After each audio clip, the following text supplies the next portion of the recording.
find someone that has access to the information you're looking for, access to intelligence. You're looking for that nugget, that golden nugget about a particular a piece of information that somebody really wants, and you find that person that has it, and then you get them to tell you about it. It's amazing. That Amazing. is, and the one overlap I think where a covert CIA spy like yourself and maybe a sales person like myself, where the Venn diagram overlaps and it might mean everything, is the ability to build trust. Like, Oh, how huge. fast can you get your person that you're trying to flip or get nuggets out of to trust you, right? The importance of building trust.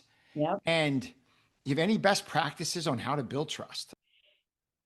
Because just like you said, to reiterate, you have to establish trust to get that person to be willing to spy for you. They have to trust you. They have to trust that you're going to keep them safe.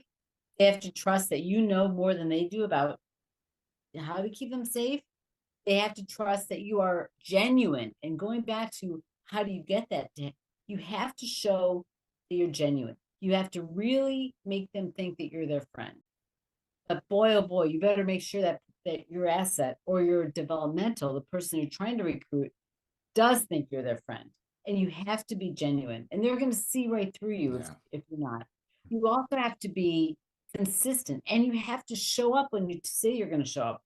For example, we talked about that meeting, and I was so worried about meeting that agent at a certain time. If I wasn't there, that would just degrade the trust that that person had in me. So it is essential, especially when you think about what you're asking them to do. You're asking them to put their life in jeopardy, their family's life in jeopardy. You have to be convincing about why it's so important that they do that.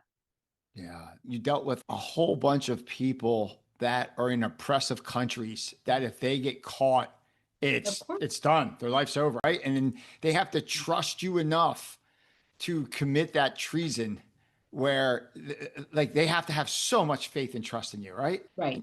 Now, I would also argue that very often people who are going to commit treason,